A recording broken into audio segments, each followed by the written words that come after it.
কঠিন সময়ে দাঁড়িয়ে জাতি 12 তারিখ বাঁক পরিবর্তনের দিন।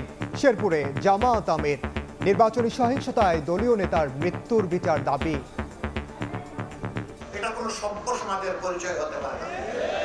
আমরা সভ্য, আমরা অভদ্র নই, কিন্তু আমরা দুর্বল এবং কাপুরুষ নই। চাঁদাবাজের বিরুদ্ধে, মানুষ খুনের বিরুদ্ধে, মায়ের ইজ্জত যারা নষ্ট করে তাদের বিরুদ্ধে ইনশাআল্লাহ এই দেশ দাঁড়িয়ে যাবে। গণতন্ত্র ফেরাতে জুলাই অভ্যুত্থানের মতো মানুষকে ভোট কেন্দ্রে আসার আহ্বান তারেক রহমানের। অনিয়ম ঠেকাতে সতর্ক থাকার পরামর্শ।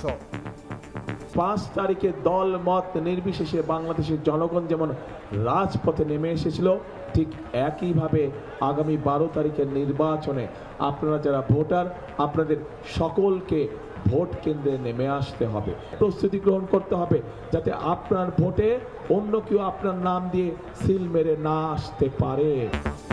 কাল খুলনা সফরে যাচ্ছেন বিএনপি চেয়ারম্যান, উচ্ছ্বসিত নেতা কর্মী। নির্বাচনী মাঠে উত্তাপ, লেভেল প্লেইং ফিল্ড না থাকার অভিযোগ জামায়াত এনসিপির। কেন্দ্র পাহারার আহ্বান বিএনপির। আপিলেও কুমিল্লা 4-এ মঞ্জুরুলের প্রার্থিতা বাতিল। জামায়াত আমিরের এক্স অ্যাকাউন্ট থেকে নারীদের নিয়ে আপত্তিকর মন্তব্যের অভিযোগে ছাত্রদলের বিক্ষোভ। সত্য হলে দুঃখজনক বলছে বিএনপি। হ্যাক হওয়ার দাবি জামায়াতের। বাড়ছে নির্বাচনী সহিংসতা, হামলা, হত্যাকাণ্ড সংখ্যা বাড়াচ্ছে ভোটের পরিবেশে। রাজনৈতিক দলগুলোর পুরানো মনোভাবকে দুষছেন বিশ্লেষকরা। দায় এড়াতে পারে না প্রশাসনও।